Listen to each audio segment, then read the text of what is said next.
Welcome to Suman TV. నేను మీ నవీన్. మోకాల నొప్పులను తగ్గించే అద్భుతమైన స్నాక్ ఐటమ్ ఏంటి, వీటి గురించి తెలుసుకుందాం. ప్రస్తుతం మనతో వచ్చేసి celebrity homeopathy expert doctor Chetan Raju గారు ఉన్నారు. అదేవిధంగా హోమియోపతిలో దీన్ని అంటే మోకాల నొప్పులను తగ్గించడానికి ఎట్లాంటి మెడిసిన్స్ ఉన్నాయనేది కూడా తెలుసుకుందాం. హాయ్ సార్, నమస్తే అండి.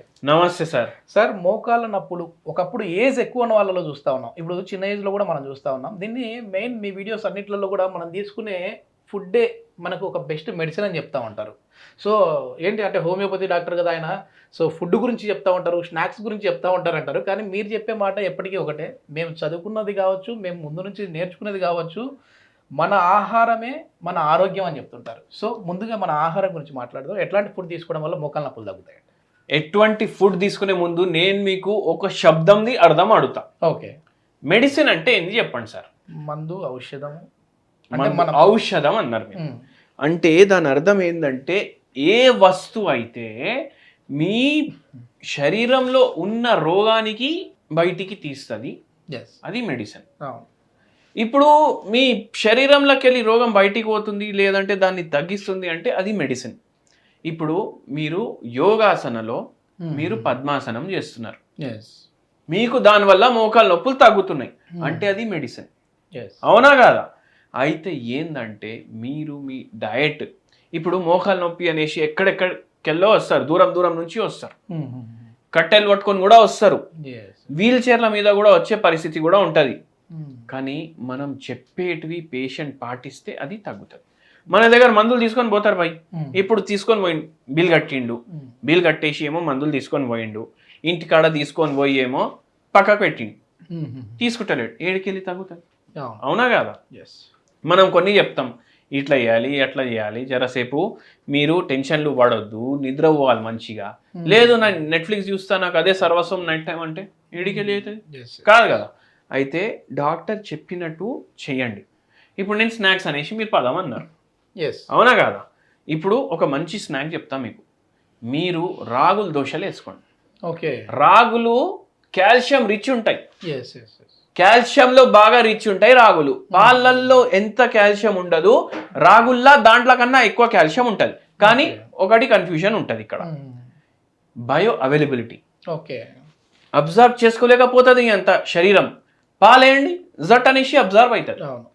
అయితే మీరు రాగుల కోసం మీరు పౌడర్ దాన్ని తీసుకొని కలిపేసి పెట్టండి. ఫర్మెంటేషన్కి వదులుతామా లేదా, ఇడ్లీలు చేసుకోవడానికి, దోశలు చేసుకోవడానికి. మీరు ఈ ఫర్మెంటేషన్ ప్రాసెస్లో ఏం చేయాలి అంటే దాంట్లో కొంచెం పాలు కూడా వేయాలి, ఓకే ఓకే, కొంచెం పెరుగు కూడా వేయాలి, మంచిగా దాన్ని కలపాలి, పెట్టేసేయాలి ఓవర్ నైట్ ఫర్మెంటేషన్కి. దీంతో ఏమవుతుంది, పాలు కూడా కలుస్తుంది కదా దాంట్లో, ఇప్పుడు బాడీకి అది అబ్జర్వ్ చేయడానికి ఈజీ చేస్తుంది. మళ్ళీ దాని తర్వాత చిన్న చిన్న సైజువి దోశలు వేసుకోవాలి, చిన్న చిన్న సైజ్ దోశలు. ఇప్పుడు 4ంటికి అందరూ దోశలు వేసి అమ్ముతుండ్రు, చూస్తున్నారా? స్నాక్ లాగా తయారైతుంది ఈ మధ్య. ఇప్పుడు ఆ దోశలు రోడ్డు మీద అమ్ముతారు కదా, ఆడికి పోయి అన్న డబల్ ఆయిల్ వేయి, డబల్ పొడి వేయి, డబల్ చట్నీ వేయి, అన్ని డబల్ డబల్ డబల్ తిని మీ జాయింట్ కూడా డబల్ రొటీ లాగా తయారైంది. ఎందుకు? ఉన్న శరీరంకి మనం విషం కాకుండా అది ఔషధం లాగా ఇవ్వాలి. అయితే ఇంట్లో తయారు చేసుకోండి. ఇది రాగులతోటి మనం చెప్పినాం కదా ఎట్లా తయారు చేసుకోవాలి, అట్లా మంచిగా వేసి రాగి దోశ. కానీ ఇప్పుడు రాగులు పిండి తయారు చేసేటప్పుడు కూడా ఏమేమి మనం చేయాలి పాటించాలి అది చెప్పినాం.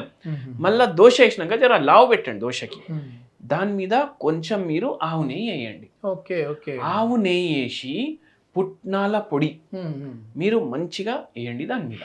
ఇప్పుడు ఏమేం పోతుంది, కాల్షియం పోతుంది, రాగుల్లో ఉన్నవి ఫైబర్ పోతుంది, కాంప్లెక్స్ కార్బోహైడ్రేట్ పోతుంది, మళ్ళీ దాని తర్వాత పుట్నాల పొడిలో ఉన్న ప్రోటీన్ పోతుంది, బి కాంప్లెక్స్ పోతుంది, దాంట్లో వేరే వేరే మినరల్స్ ఉంటాయి అవి పోతున్నాయి, అవునా కదా? ఆవు నెయ్యి గుడ్ ఫ్యాట్ కూడా ఉంది. ఇదంతా మంచిగా అబ్జర్వ్ చేయడానికి మీకు హెల్ప్ చేస్తాను. అయితే వీటితోటి జాయింట్లు గట్టిగా అవుతాయి, బొక్కలు గట్టిగా అవుతాయి, గుజ్జు కూడా గట్టిగా అవుతుంది, టెండన్ లిగమెంట్స్ గట్టిగా అవుతాయి, మసిల్స్ గట్టిగా అవ్వడానికి హెల్ప్ చేస్తుంది. ఇట్లా మీరు రెగ్యులర్ ఇది వారంలో 2 సార్లు కానీ 4 సార్లు కానీ తినండి. మీకు మస్తు ఇష్టం ఉంది ఒక్కటేసారి కూర్చొని 4 సార్లు తినేది నేను ఒక్కటేసారి తింటా అంటే నడవదు. ఒక్కసారిలో చిన్న చిన్నవి వేసుకొని 2 తినాలి, అదే మీ బ్రేక్ఫాస్ట్ అనుకోండి. లేదంటే మధ్యాహ్నం తింటున్నారంటే అదే లంచ్ అని అనుకోండి. కానీ మస్తు ఉంది 10 ఒకటేసారి తింటా అంటే నెక్స్ట్ డే మీకు మలబద్ధకం అవ్వచ్చు, గ్యాస్ట్రిక్ ప్రాబ్లం అవ్వచ్చు, వాంతులు కూడా అవ్వచ్చు. అట్లా చేయకండి. షుగర్ కూడా పెరుగుతుంది అంత తింటే. అరే లేదు రాగులు ఉన్నాయి కదా, అరే లిమిట్ ఉంటుంది భయ్. ఇప్పుడే చెప్పిన కదా విషంని మనం ఔషధం లాగా ఎట్లా చేసుకోవాలి చెప్పిన. మీరు ఔషధం మనం చెప్తే దాన్ని విషయం చేస్తే మనం ఏం చేయలేం, అవునా కదా? అట్లా సర్జరీ వరకు వెళ్ళిన మోకాళ్ళు కూడా అంటే ఖచ్చితంగా ఇతనికి టీకేఆర్ అవసరం పడుతుంది అని చెప్పేసి కొద్దిమంది డాక్టర్లు చెప్పిన అట్లాంటి పేషెంట్స్ కూడా మీ దగ్గరికి వచ్చినప్పుడు మెడిసిన్స్తో తగ్గించారని చెప్పేసి అన్నారు కదా, ఏంటి అంత పవర్ఫుల్ ఏంటి హోమియోపతికి? హోమియోపతి ఎంత పవర్ఫుల్ అనేసి నాకు కూడా ఒక్కొక్కసారి అర్థం కాదు. ఎందుకు అంటే ఏ కేసులో అయితే గాన్ కేసు అంటారు కదా, అవును, ఆ కేసులో కూడా మంచి రిజల్ట్ వస్తుంది. అంటే హోప్ ఫర్ ద హోప్లెస్ ఉంది homeopathy. Hope for the hopeless అంటే ఎక్కడైతే మీకు ఆసారం ఇది అవుతుంది పని అనేది కనిపించదు కదా, అక్కడ కూడా మీకు ఆసారాలు చూపిస్తుంది. అర్థమైంది కదా? బాడీని బట్టి శరీరంని బట్టి చేంజ్ అవుతుంది. ఇప్పుడు ఒకటి చెప్తా సార్, మీరు నవీన్ అని అరిషిర్ అనుకోండి, ఆఫీస్ లో ఒక 100 మంది ఉంటే అందరు ఉరికొస్తారా? చూస్తారు జస్ట్ అట్లా. నవీన్ ఏం చూస్తారు ఆడికెళ్ళి, ఎవరు వేరే ఉంది నవీన్ అని పేరు ఉంది అంటే ఇద్దరు ఉన్నారు అనుకోండి, ఇద్దరు తిరిగి చూస్తారు. నవీన్ అంటే అందరు తిరిగి చూడరు కదా, అట్లా హోమియోపతి కూడా అట్లనే. నవీన్ కి తగ్గట్టు మెడిసిన్, చేతన్ కి తగ్గట్టు మెడిసిన్. ఒక్క పేరు అందరికి ఎట్లా ఉండదు, ఒక మందు కూడా అందరికి అట్లా పని చేయదు. ఇప్పుడు జ్వరానికి పారాసిటమాల్ అన్నారు అనుకోండి, అట్లా మనకి ఇక్కడ అందరికి ఇదే మెడిసిన్ ఇవ్వాలని లేదు. మనిషిని సిమ్టమ్స్ ని బట్టి అప్పుడు మందు ఉంటది, ప్రకృతిని బట్టి మందు ఉంటది, వాడికి ఏది ఇష్టం దాన్ని బట్టి మందు ఉంటది. ఇప్పుడు నేను ఇది చెప్పినా కదా, మీకు ఒకటి చెప్తా, రాగుల దోశలు తినండి, ఇట్లనే తినండి అని చెప్పినా కదా. ఒక పేషెంట్ చెప్తాడు, నాకు అది నచ్చదు, నేను అది తినను అని చెప్పినాను కదా, మన ఇష్టాల ప్రకారం మందులు చేంజ్. అట్లా ఉంటది హోమియోపతి. అందుకే హోమియోపతి తోటి చాలా మంచిగా మోకాలు నొప్పులు తగ్గుతాయి. ఇప్పుడు ఎంతో మందికి తగ్గింది, ఆపరేషన్ లేకుండా తగ్గింది.